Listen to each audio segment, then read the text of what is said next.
观众朋友，大家好，欢迎来到看大陆节目，我是真言。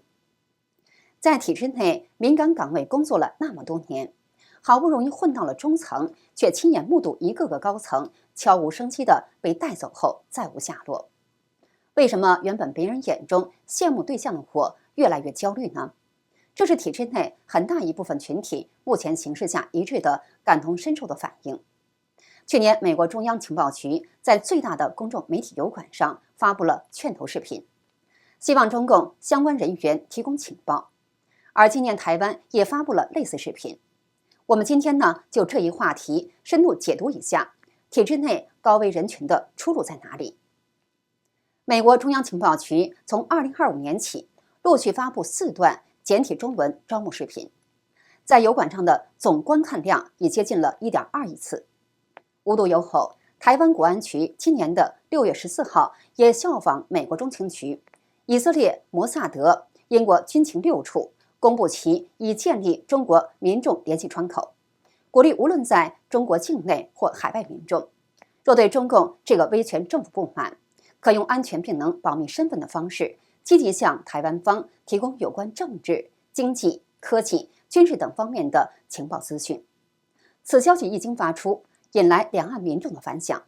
这是什么？其实就是台湾当局希望在两岸情势紧张之际，为中共体制内有关人员建立投诚管道。一个人忽然凭空消失，也是太常见的事。我最担心的是，我家人的命运与我的未来息息相关。这是 CIA 去年公布的宣传片中的主要描述，旨在启发并希望中共国中高层官员能够主动向美国提供情报资讯。文情并茂，引发话题。此片至今已经破了1次观看。而随着台海情势持续紧张，台湾的国安局也如法炮制推出同样影片。又有人被带走了，现在全变味儿了。这一阵子，老同志一个接一个莫名其妙的消失。台湾国安局以 AI 生成宣传影片，描写中国高阶官员无端遭到消失。原本说好的安稳体制，而今生活都是一场空，营造不安气氛，鼓励不满中共这个威权体制的民众主动提供情报资讯，尤其针对解放军各层军官，对于他们遭到整肃的不满，开设了解放军的专门联系窗口。台湾国安局为了保护通报民众，也同步公布了6项指引，其中特别提醒要使用外国品牌手机平板，以及通报时使用 VPN 软件等等，主动来公开中共内部资讯，也欢迎中国大陆的民众来提供各类情报。这不仅是对台湾方面情报的收集手段，又多了一个方式，在两岸情报紧绷之际，隐藏在台面下的情报战也逐渐台面化。台湾国安局主动对中国民众抛出橄榄枝。如果你今天恰巧刷到这条视频，而你又恰巧知道一些情报，你会犹豫不前，还是会像影片中的人物那样，下决心放下顾虑投诚，为自己和家人谋一个未来呢？现在战争早已不是人海冲锋，而是情报战、渗透战。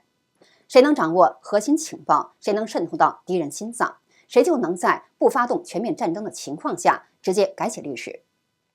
让我们来看看以下几个案例。2026年2月28日，伊朗最高领袖哈马内伊在其官邸主持一场绝密的高层会议，国防委员会成员、革命卫队总司令核心幕僚全部到场，齐聚在一间会议室里开会。这里是伊朗的绝对核心，地下有坚固的掩体，空中有多层防护网，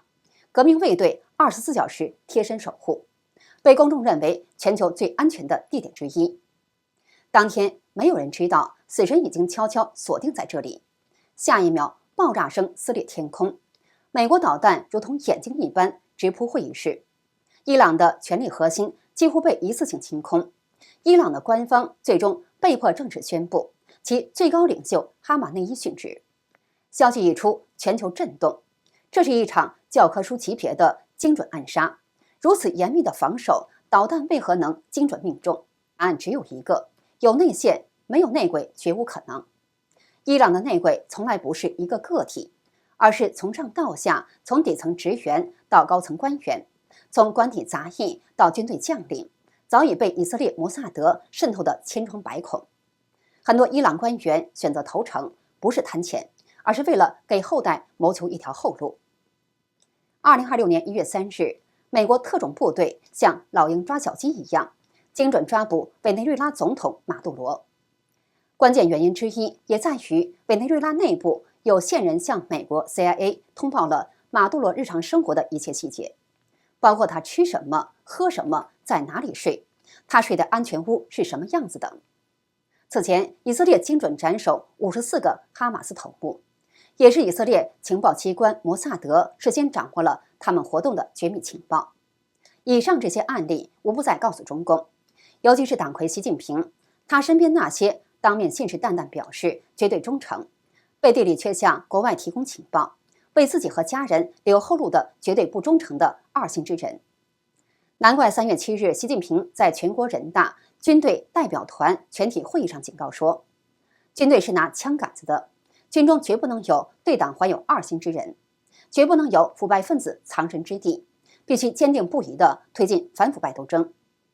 继2012年成为中央军委主席之后，就一直在清洗军中高级将领中的二心之人。据统计，其3期任内已清洗的军中二心之人可能高达460多人，尤其是其亲自组建的20届中央军委，包括习在内，总共才7个人，至今已有5个人被其清洗，分别是中共政治局委员、中央军委副主席张又侠、中共政治局委员、中央军委副主席何卫东、中央军委委员、国务委员、国防部长李尚福、中央军委委员、军委政治工作部主任苗华、中央军委委员、军委联合参谋部参谋长刘振立。也就是说，在其亲自任班长的中央军委领导班子中，7个人有5个人是二心之人，这就造成这2年大陆官场可谓是人心惶惶、官不聊生、危机四伏，甚至有一种很诡异的气氛。以前以反腐名义清洗对手，理由一般也是权色交易、收受巨额贿赂，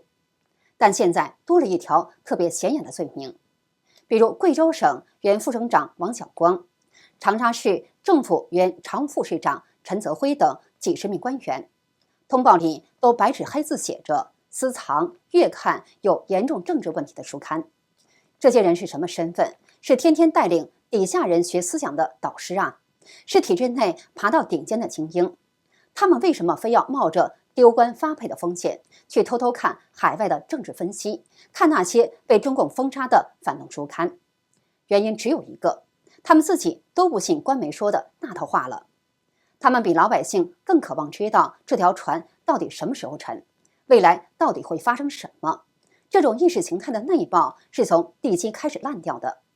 底下的官员不傻，大家心里都揣着一本明白账。现在所有的奉承都是政治表演，这种表演背后是极度的恐惧和不安全感。有体制内人士透露，现在基层公务员的护照已经全部上缴了，连退休的老干部都跑不掉。另据知情人士爆料，现在中共体制内官员80%-90%在思想上反共，他们在严密的监控下不敢行动，但思想上早已经反了。习近平这些年靠反腐整肃起家，抓了多少人？几百万。中共官员们的真实处境，选择性反腐就是一种武器，所有的官员都不能自保。在中共国当下，军中高官、外交部长、省部级等等，说没了就没了。比如一众失踪甚至生死不明的中共高官，前中共国防部长李尚福、魏凤和，前中共外交部长秦刚，中共军委政治工作部主任苗华和中共军委副主席何卫东等等，这已经不是简单的政治分歧了。习近平现在连自己亲手提拔的亲信也一轮轮的抓，比如最近闹得沸沸扬扬的军队大清洗，这种刀刃向内的搞法，让他身边处处是敌人。去年美国 CIA 发布的宣传片已经引起巨大反响，浏览量过亿，有很多中共国各层官员内心已经被这一时激起千层浪。而今语言相通、文化相同、同根同源的台湾也在向他们抛出橄榄枝。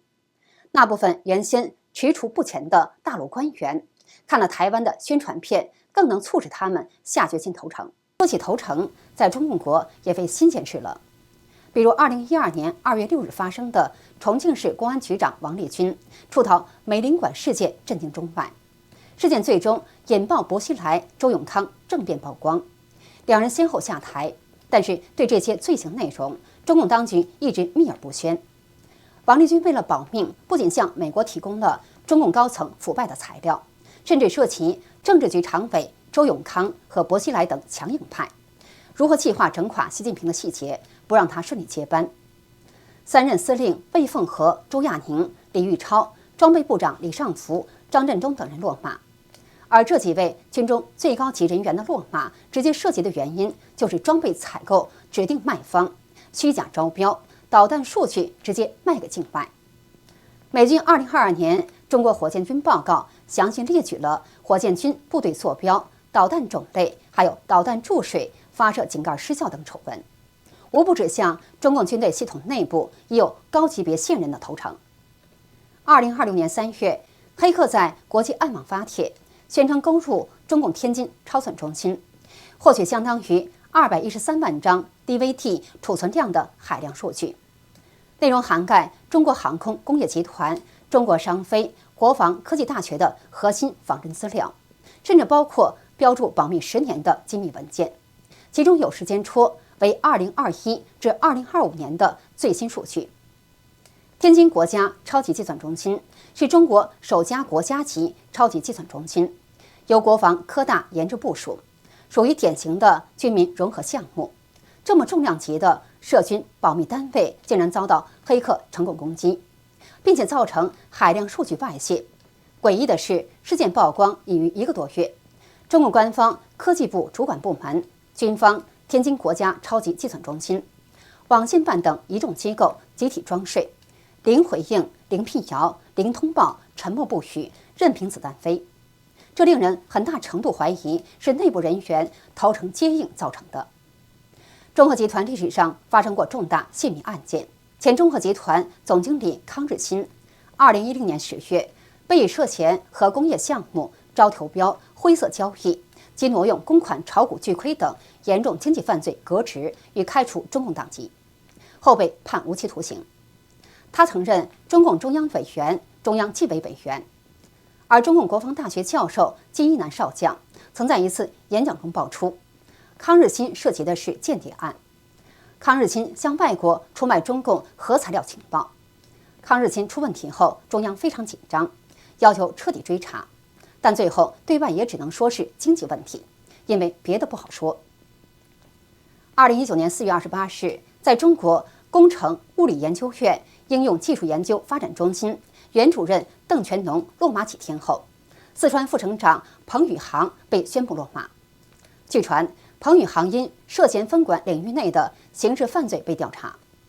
彭宇航曾在2015年出任中共绵阳市委书记，主政这个中国军事产业重要研究生产基地，同时还兼任中国科技城党工委书记。2017年9月，担任四川省副省长兼省委军民融合办主任，主管该省工业经济、科学技术、国防科工。军民融合办负责与科研人员合作，将军事技术转化为民用产品。